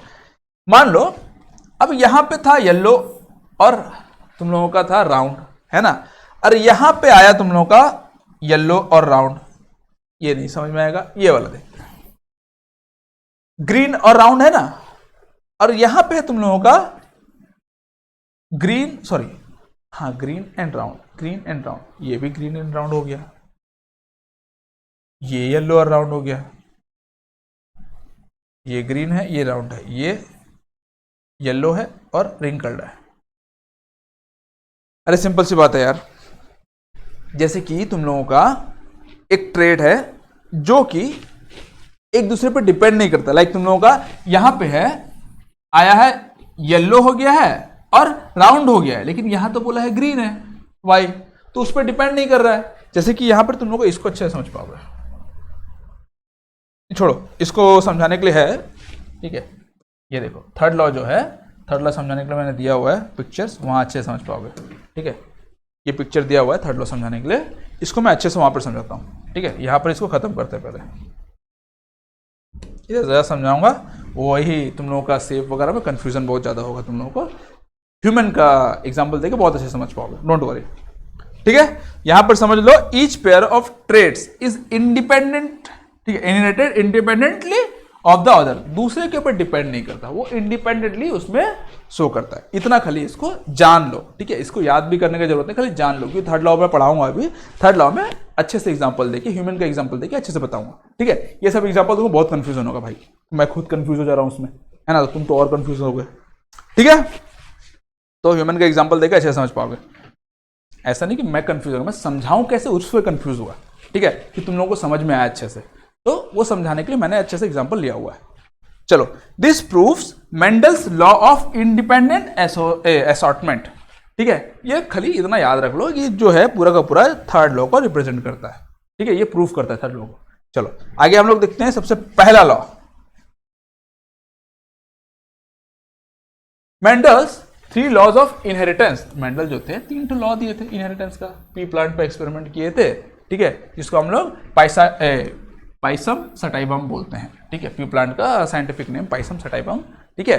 They explain how traits are pass from parents to offspring, ठीक है, वही थे जो बताए थे कि पेरेंट्स से ऑफस्प्रिंग जो ट्रेड्स ट्रांसफर होता है वो कैसे होता है ना, कितना किस में क्या होगा, सबसे हम लोग देखिए हम लोग, ठीक है, वही चीज बताए थे। तो सबसे पहला लॉ था उन लोगों का, ठीक है, जब when 2 of different alleles, ठीक है, when different alleles या फिर factors बोल लो are present in an organism, only one is expressed while the other remains hidden in the first generation. Simple सी बात है, लॉ ऑफ डोमिनेंस क्या बोलता है, जब दो अलग अलग एलील्स हैं, ठीक है, जैसे कि इसका कलर है ना, ये रेड कलर है, ये येलो कलर है ना, अलग अलग एलील्स है ना, तो उसका जब हम लोग क्रॉस करवाएंगे, जब इनका क्रॉस करवाएंगे, जो नया एलील मिलेगा हम लोगों को, या फिर जो नया ट्रेड मिलेगा, वो वही मिलेगा जो कि डोमिनेंट होगा, डोमिनेंट कर होगा, डोमिनेंस होगा, वही मिलेगा हम लोग को। ये बोलता है तुम लोग को लॉ ऑफ डोमिनेंस, ठीक है, कौन सा ट्रेड शो करेगा वो हो गया तुम लोग का लॉ ऑफ डोमिनेंस, ठीक है, समझ में आया। फिनोटाइप हो गया ये फिजिकल अपीयरेंस, जीनोटाइप हो गया ये, ठीक है, ए था, ए था, कैपिटल था, स्मॉल था, जब उन लोगों का क्रॉस करवाए तो कैपिटल ए स्मॉल ए मिला, लेकिन कैपिटल ए जो था वो डोमिनेंट ट्रेड था, ठीक है, तो इसलिए डोमिनेंट ट्रेड जो है वो फिनोटाइप में शो करेगा, ठीक है, फिनोटाइप में dominant trait show dominant trait show करेगा, जीनोटाइप में खाली जेनेटिक मटेरियल दिखाएगा, जेनेटिक कोड दिखाएगा, और क्या, ठीक है। Example, cross between tall and dwarf plant, all plant is tall in F1 generation, here tall is the tall जो कि कैपिटल टी है, dominant and dwarf is the recessive. Conclusion क्या हुआ, dominant traits cover up the recessive trait in the first generation. सिर्फ first generation में याद रखना, सिर्फ फर्स्ट जनरेशन में, सेकंड जनरेशन में शो करता है 25%, है ना, तो फर्स्ट जनरेशन में तुम लोगों का डोमिनेंट ट्रेड जो है रिसेसिव ट्रेड को कवर अप कर देता है। यह है तुम लोगों का लॉ ऑफ डोमिनेंस, पहला लॉ, किसका, मेंडल का पहला लॉ ऑफ इनहेरिटेंस जो दिया था, वो 3 लॉ दिए थे इनहेरिटेंस का, इसमें पहला लॉ ये वाला है, ठीक है, समझ में आया। चलो आगे देखते हैं हम लोग, लॉ ऑफ सेग्रीगेशन, ठीक है, जिसको हम लोग law of purity of gametes, ठीक है, सिंपल सी बात, जब गैमेट फॉर्मेशन होता है ना, तो वो लोग सेग्रीगेट हो जाते हैं, अलग अलग हो जाते हैं, इसी बोलते हैं सेग्रीगेशन, ठीक है, सेपरेट हो जाते हैं, ठीक है। मैंने बताया था इससे पहले भी, लॉ ऑफ सेग्रीगेशन में देखो ये अलग अलग है, मतलब कि दोनों जुड़े हुए हैं, वो अलग हो गए, ये भी जुड़ा हुआ है, ये भी अलग हो गया, ये भी जुड़ा हुआ है, ये भी अलग हो गया, मतलब ये तीनों जुड़े हैं, अब तीनों अलग अलग दिख रहे हैं ना, यहां पर ही 3 अलग अलग ट्रेड्स हैं। अब जब उन लोग क्या गैमेट्स का फॉर्मेशन किए तो वो लोग अलग अलग हो गए, वो लोग पेयर में है ना, ये अलग अलग हो गए। अब इनके बाद जब इनका क्रॉस होगा, या तो ये और ये मिल सकते हैं, या तो ये और ये मिल सकते हैं, या तो ये और ये मिल सकते हैं, कोई भी किसी के साथ भी मिल सकता है, ठीक है, ये हो गया तुम लोग का इंडिपेंडेंट। तो इंडिपेंडेंट आगे देखेंगे, डोंट वरी, इसमें ज्यादा कंफ्यूज मत हो। यहाँ पर सिंपल सी बात, खाली सेग्रीगेट हो जाते हैं, सेग्रीगेशन, लॉ ऑफ सेग्रीगेशन कहता है कि जब भी गैमेट फॉर्मेशन होता है तो उनका जो अलील होता है वो अलग अलग हो जाता है, सिंपल सी बात, ठीक है। देख लो स्टेटमेंट क्या है, the 2 alleles of a trade separate, ठीक है, segregate during gamete formation, so each gamete receives only 1 allele, ठीक है, ऑफ अ पेयर, ठीक है, जैसे कि तुम लोगों का ह्यूमन में हो रहा था ना, क्रोमोसोम क्या होता है, 36 पेयर में था, सॉरी 23 पेयर में था, और 46 का बन जा रहा था, तो वो 23 पेयर जो है वो अलग अलग हो जाता है, 23 ही बचता है। यहाँ पे 2 रहते हैं, 2 अलग अलग हो जाते हैं, 1 ही बचता है, सिंपल सी बात, ठीक है, समझ में आया। लॉ ऑफ सेग्रीगेशन, सेपरेट हो जाना जब वो गैमेट फॉर्मेशन करता है, ठीक है। एग्जाम्पल क्या है, F1 हाइब्रिड T और T produces gametes, one with T and other with small t, capital T small t, ठीक है, ये दोनों क्या अलग अलग हुए ना, अलग अलग हुए, तभी जाके एक दूसरे के साथ दूसरा का दूसरा बनाना शुरू किया। When this combine during fertilization the F2 generation so 3 tall and 1 dwarf plant, देखे थे अभी हम लोग, है ना, अलग अलग बना रहे थे, दोनों का एलील्स जो था अलग अलग हो जा रहा था, जैसे कि तुम लोगों का ये T और ये T अलग हो जा रहे थे, ये T और ये T अलग हो जा रहे थे, कभी ये इसके साथ कंबाइन कर रहा था, कभी ये इसके साथ कंबाइन कर रहा था, कभी ये इसके साथ, कभी ये इसके साथ कंबाइन कर रहा था, सो दोनों अलग अलग गैमेट्स दोनों अलग अलग हो गए, तभी तो कंबाइन कर रहे थे, तो कैसे कंबाइन कर पाते, गैमेट्स अलग नहीं होते थे, ठीक है। कंक्लूजन क्या था इसका, alleles remains pure and separate independently during gamete formation, gamete formation के समय में वो आराम से इंडिपेंडेंटली अलग अलग हो जाता है, और नया नया क्या फर्टिलाइजर ये क्रॉस करता है, और क्या। चलो अब ये आ गया तुम लोगों का लॉ ऑफ इंडिपेंडेंट असॉर्टमेंट, इसको अच्छे समझ लेना, ठीक है। ये कचरा है, पूरा कचरा जैसा लगेगा, समझ में आना में थोड़ा सा मुश्किल होगा, इसलिए मैंने ये वाला एग्जांपल लाया हुआ है ना। देखो क्या बोलता है, when 2 pairs of traits are inherited together, ठीक है, the inheritance of one trait is independent of the other, ठीक है। अब ये कैसे होता है बताता हूं, मान लो यहां पर ये लंबा है और काला है ना, यहां पे ये छोटी है और गोरी है ना। अब इसके जो बच्चे पैदा होंगे, है ना, यहां पर दो अलग अलग क्या कॉन्ट्रास्टिंग कैरेक्टर्स है, एक कलर है और एक हाइट है ना, एक कलर है और एक हाइट है, ठीक है। अब बोलेगा कि नेक्स्ट जो बच्चा होगा अगर काला हुआ तो उसको लंबा भी होना पड़ेगा, क्योंकि ये काला और लंबा दोनों है। यह पॉसिबल है क्या? नहीं, क्योंकि बच्चे जो होते हैं वो छोटे भी हो सकते हैं और गोरे भी हो सकते हैं, कुछ भी हो सकते हैं, काले गोरे छोटे लंबे कुछ भी हो सकते हैं, ठीक है। वही अगर बोलेगा नहीं ये तो गोरी है और छोटी है, तो अगर ये गोरी पैदा हुई, इसका जो बच्चा हुआ गोरा पैदा हुआ, है ना, तो उसको छोटा होना पड़ेगा, क्यों? ये गोरी और छोटी है, यानी कि इसका मतलब क्या कंप्लीटली इसी का पूरा जीन आएगा ना उसमें, ऐसा तो पॉसिबल नहीं है। तो वही बोला है कि जब भी ये जीन ट्रांसफर होते हैं वो इंडिपेंडेंटली ट्रांसफर होते हैं, अलील्स जो होते हैं इंडिपेंडेंट होते हैं, वो कोई भी हो सकता है, वो काला और गोरा तो नहीं हो सकता, काला और तुम लोगों का छोटा हो सकता है ना, काला और छोटा, कलर, एक का कलर और दूसरे का हाइट आ सकता है, एक का हाइट दूसरे का कलर आ सकता है, कोई भी, वो इंडिपेंडेंट है ना। कलर वाला अलील अपना मन से इंडिपेंडेंट है, वो जहां मन करेगा वहां चला जाएगा, ठीक है। हाइट वाला अलील वो अपना मन से इंडिपेंडेंट है, वो जहां मन करेगा वहां चला जाएगा, है ना।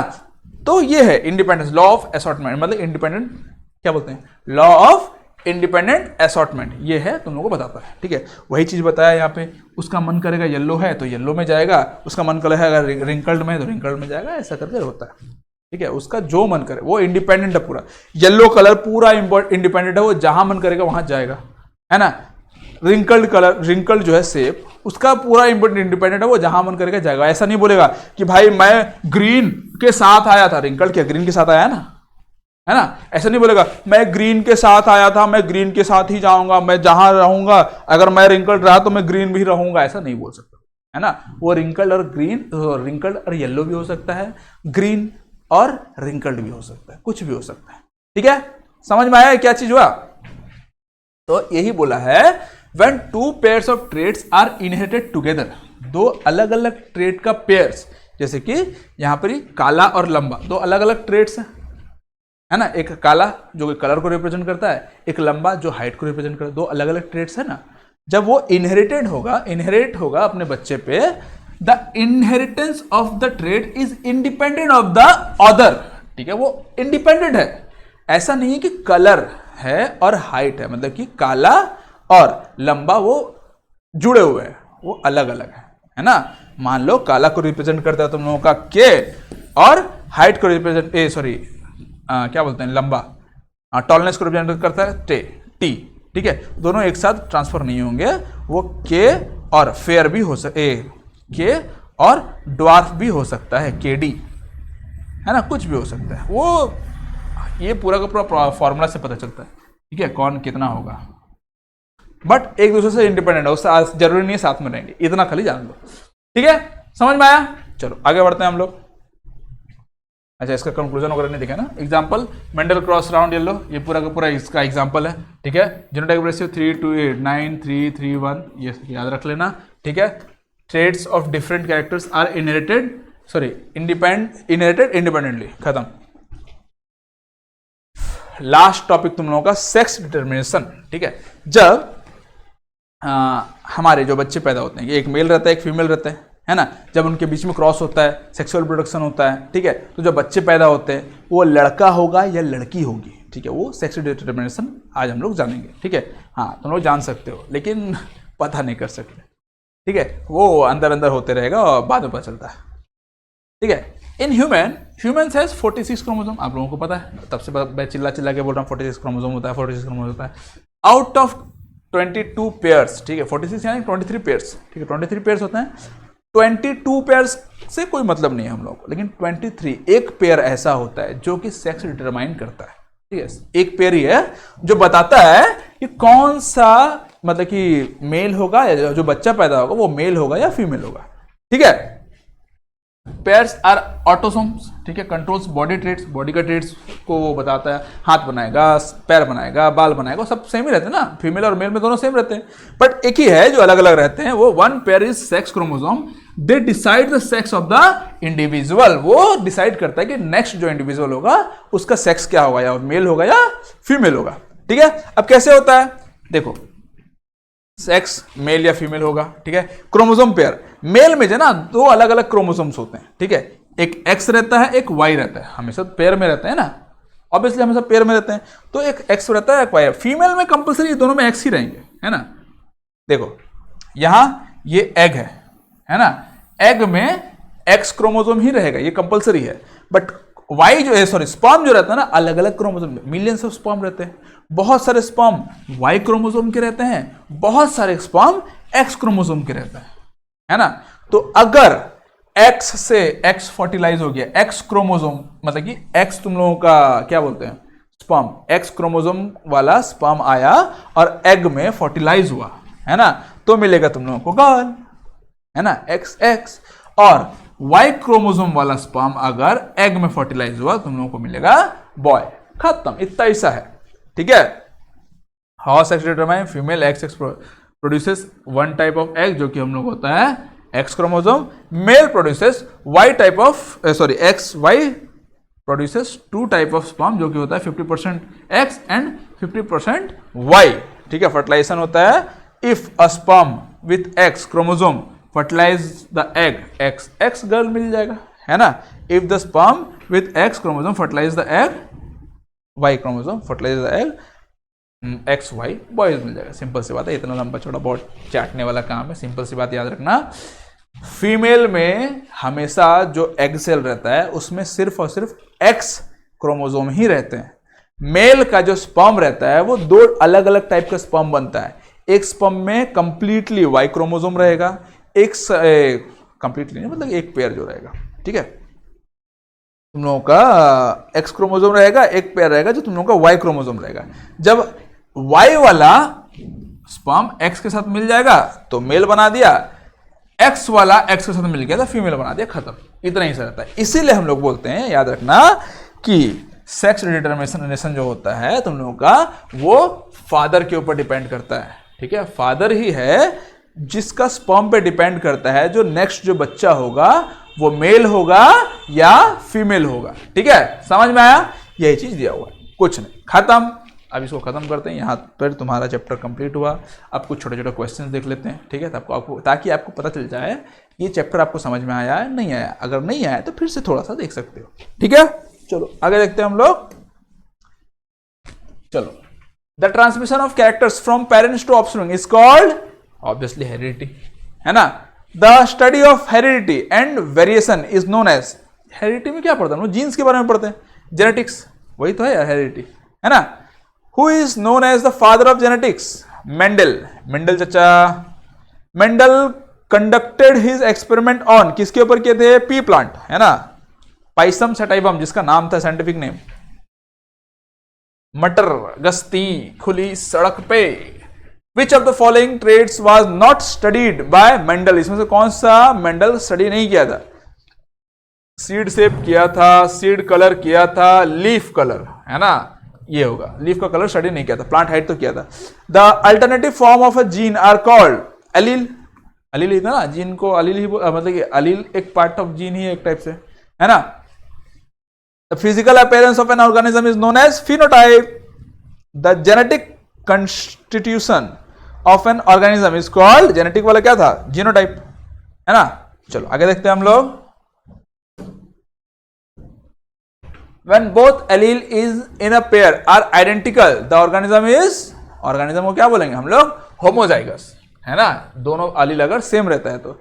The phenotypic ratio obtained in Mendel's monohybrid cross, ठीक है, मोनोहाइब्रिड जब क्रॉस किया तो जो हम लोग को फिनोटाइपिक रेशियो मिला, ठीक है, क्या मिला था? 3:1, 3 ठो लंबे थे, टॉल थे, और 1 ठो छोटे थे, है ना। The law of segregation was proposed by, कौन किया था? ग्रोगर, मेंडल, ग्रेगर, ग्रोगर जो भी था, छोड़ो, मेंडल पता रहता है अपने को। A tall T plant is cross with a dwarf T plant, the F1 generation will be, first generation क्या होगा? सबका सब टॉल होंगे पहला जनरेशन में, क्यों?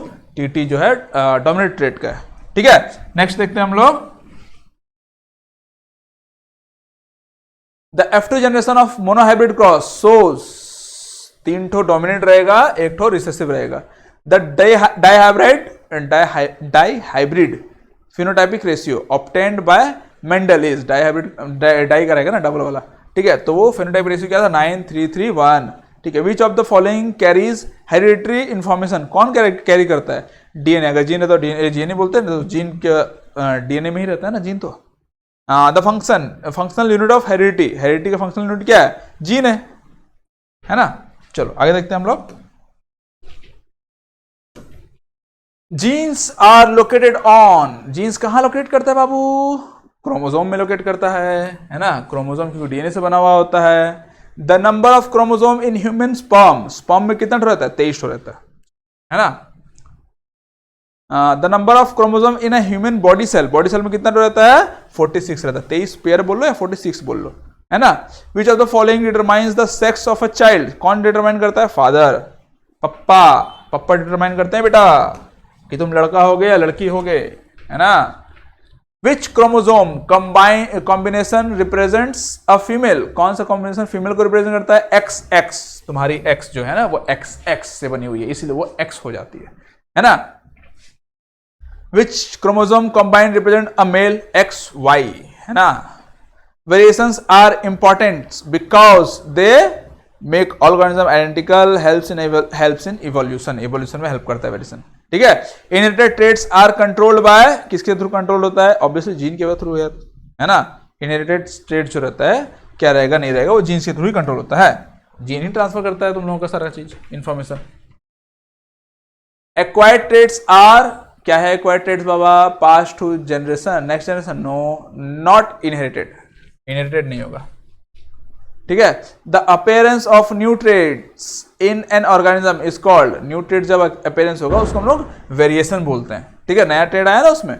Which of the following is not inherited from parents, कौन सा इसमें पेरेंट्स से इनहेरिट नहीं हो सकता है? आई कलर हो सकता है, ब्लड ग्रुप हो सकता है, हेयर टाइप भी हो सकता है, इंटेलिजेंस डेवलप्ड बाय लर्निंग, ये नहीं हो सकता, ये इनहेरिट नहीं हो सकता, ठीक है. Mendel's law of independent assortment deals with, किसके साथ डील करता है बाबा?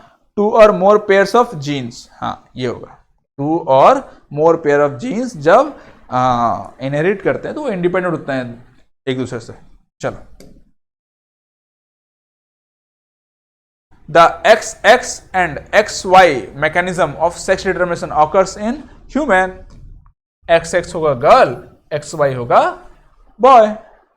विच part of the cell controls the transmission of hereditary characters, कौन सा इसमें से? न्यूक्लियस. क्यों?